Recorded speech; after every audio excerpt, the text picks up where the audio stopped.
Bienvenue à cette nouvelle formation dispensée par Maelstrom Media.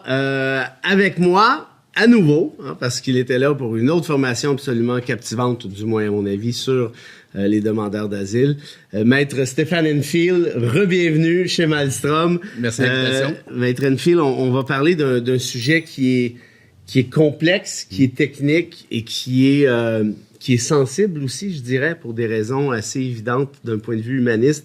Je parle ici de la réunification familiale au Québec. Première question pour vous, puis on va... Ne vous inquiétez guère, il y aura des discussions sur maintes ramifications, notamment du point de vue partage des compétences ou autres. Quel est l'éthos de la réunion familiale, du concept de réunion familiale? Comment on le définirait de manière très, très large? Quelle est la philosophie derrière ça? Ben, c'est que les familles soient réunies, c'est-à-dire réunification familiale. Alors, il est question, par exemple, de réunir les grands-parents, les parents, les conjoints, conjointes et les enfants. Donc, c'est de faire en sorte, et c'est prévu à la loi sur l'immigration et la protection des réfugiés, donc un des objectifs de la loi, c'est que les familles soient réunies au Canada. Et c'est la raison pour laquelle on permet aux gens de soumettre des demandes de réunification familiale, communément appelées des demandes de parrainage. Donc, on peut parrainer un conjoint, conjointe, enfant à charge, grands-parents et parents. Oncle, tante, cousin, cousine? En fait, il y a des programmes spéciaux qui s'appliquent, des projets pilotes. On se souviendra, entre autres, à la suite du tremblement de terre d'Haïti en janvier 2010, où la notion de réunification familiale, la définition avait été élargie pour justement permettre à une personne, les frères, sœurs, de pouvoir se parrainer. Mais de façon générale, on ne peut pas parrainer un frère ou une sœur. Il y a des exceptions, mais la règle, c'est parents, grands-parents, enfants à charge et conjoint-conjoint. Et le concept au Québec, au Canada, existe depuis combien d'années environ? Qu'est-ce qui a donné naissance à... Je ne demande pas de date précise, évidemment, mais d'où a émergé ce concept-là, savez-vous? Ben, ça doit faire très longtemps, parce que, moi, je fête ma 32e année dans le domaine du droit de l'immigration.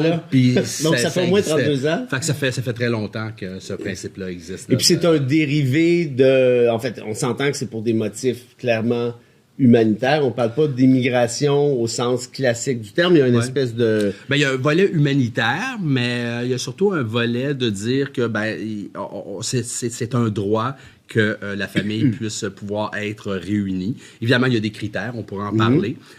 Donc, ce n'est pas parce qu'on soumet une demande de parrainage qu'inévitablement, ça va être accepté.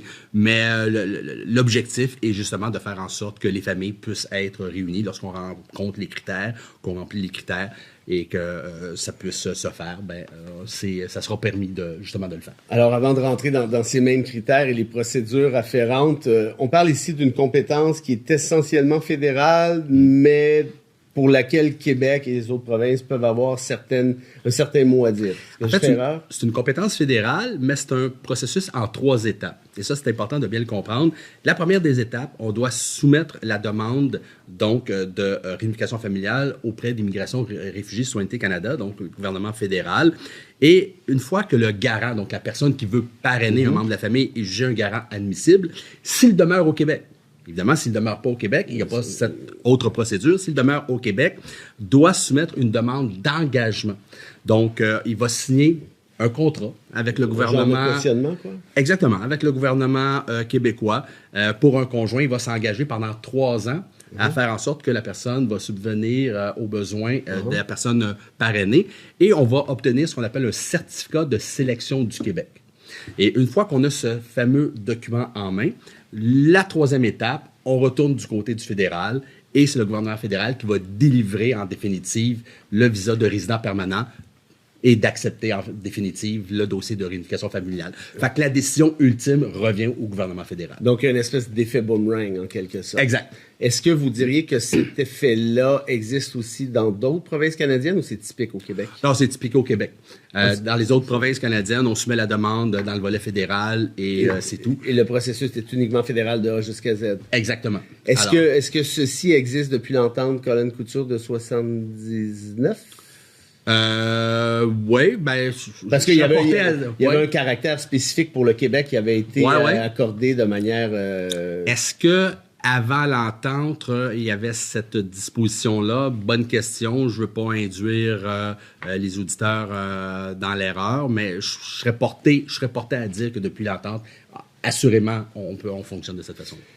On reviendra sur l'aspect fédéral-provincial, là, puis je sais que c'est quelque chose qui vous intéresse. Vous avez soulevé publiquement plusieurs enjeux de nature politique, évidemment, mais de nature juridique aussi. Oui. Mais avant d'entrer dans cette sphère relativement complexe, allons-y avec les critères pour la réunion familiale. Donc, quelqu'un débarque dans votre bureau. Quelles sont les premières questions que vous lui posez essentiellement? Bien, évidemment, ça dépend si on veut parrainer parents, grands-parents. Parce qu'il faut savoir qu'actuellement, si on veut parrainer son père ou sa mère, c'est une loterie. Ça semble un peu particulier. Effectivement. Alors, le programme présentement est fermé. Alors, à partir du moment où les 2 paliers gouvernementaux vont ouvrir la possibilité de soumettre une demande de parrainage, alors on ne peut pas déposer une demande de parrainage d'entrée de jeu. Il faut déposer une demande d'intention de parrainer, par exemple, son père. Et il y a une période bien précise où le gouvernement accepte de recevoir ces demandes-là. Et par la suite, il y a un tirage au sort. C'est vraiment une loterie. Et si vous avez la chance, vous avez le 649 gagnant, eh bien, on va vous inviter à déposer votre dossier. Alors, évidemment, c'est différent si on parraine un conjoint ou une conjointe. Alors, c'est dans le cas d'un conjoint. Donc, juste les chances de succès à votre loto, là, ça ressemble à quoi, essentiellement, savez-vous? Ben, moi, je n'en fais plus. Justement, je trouve ça trop inhumain que des gens, j'avais des gens que ça faisait 3 ans qui s'essayaient et qui ne réussissaient pas à être... à l'œil comme ça, c'est vous 1 sur 10, 1 sur 100? Ben, il y a toujours un nombre bien précis pardon, de candidats qui sont sélectionnés. On parle d'environ quelques milliers de dossiers. Alors, c'est sûr qu'annuellement, il y a le nombre de personnes qui vont être sélectionnées est toujours le même. Maintenant, de savoir ce que vous allez être sélectionné versus votre voisin, ça demeure aléatoire. Mais on ne tire pas un nombre aléatoire. Il y a un nombre de dossiers bien précis qui est retenu. Alors, c'est sûr que qu'est-ce qui explique cette loto-là? Le nombre de dossiers. Il y a énormément c'est aussi mathématique que ça. Il y a énormément de dossiers. Donc, c'est la façon qu'ils ont vu de pouvoir limiter le nombre de dossiers soumis. Ce qu'on n'a pas, entre autres, pour les parrainages de conjoints-conjointes ou enfants en charge. Alors, à partir du moment où il y a 3 façons de parrainer un conjoint, soit que vous êtes conjoint de fait, c'est-à-dire que vous cohabitez à la même adresse depuis au moins 12 mois au moment où vous déposez votre demande. Vous êtes marié, donc là, ça ne pose pas de problème. Vous êtes connu hier, vous mariez aujourd'hui, vous pouvez parrainer demain. Peu importe où vous résidez, vous pouvez résider à l'étranger ou au Québec. Ou ce qu'on appelle les partenaires conjugaux. Alors, les partenaires conjugaux, vous êtes ici pour des raisons d'affaires, vous ne pouvez pas déménager. C'est plus subjectif un peu quand même. C'est très subjectif. Votre conjointe est à l'étranger, ne peut pas venir au Canada. Vous n'êtes pas marié, vous n'êtes manifestement pas des conjoints de fait, mais vous êtes dans une relation intime à distance depuis au moins 12 mois. Donc, vous avez la possibilité aussi de pouvoir parrainer cette personne-là. Évidemment, vous avez un obstacle supplémentaire dans cette catégorie. Vous allez devoir convaincre éventuellement un agent d'immigration que pour des raisons hors de votre contrôle, il vous est impossible de cohabiter ensemble ou de vous marier. Si vous êtes incapable de démontrer à l'agent que vous êtes, pour des raisons hors de votre contrôle, vous ne pouvez pas vous marier, alors il est fort à parier que votre demande va être rejetée sur cette catégorie-là. Alors, évidemment, lorsqu'on a des conjoints-conjointes, eh bien, comme je vous le mentionnais, on dépose la première étape qui est au gouvernement fédéral.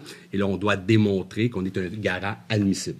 C'est-à-dire qu'on n'a pas, évidemment, on n'est pas en détention. Si on purge une peine de prison, c'est pas pratique. On ne peut pas être garant. Alors, avis aux auditeurs. Hein, bon, on peut être président américain si on est détenu, mais on ne peut pas parrainer son conjoint ou sa conjointe. C'est pas la même chose. Exactement.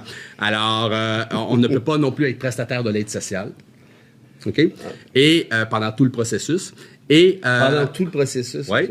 Il y a certaines infractions criminelles qui nous rendent inadmissibles comme garant. Entre autres, si vous avez été reconnu coupable de crimes contre la personne.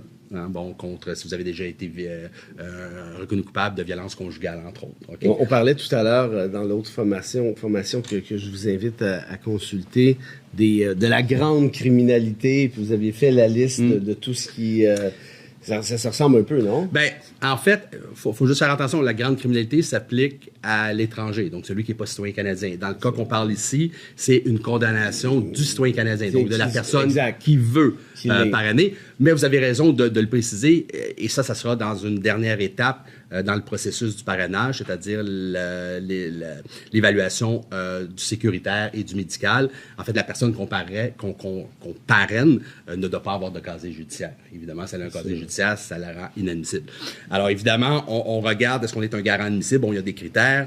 On juge que vous êtes un garant admissible. Alors, à ce moment-là, vous allez de l'avant pour le fameux certificat de sélection du Québec. Et puis, par la suite, bien évidemment, la dernière étape qui est le médical sécuritaire. Mais à travers tout ce processus-là, il y a un élément indispensable qui doit être démontré à l'agent d'immigration lorsqu'on parraine un conjoint ou une conjointe, c'est la bonne foi de la relation.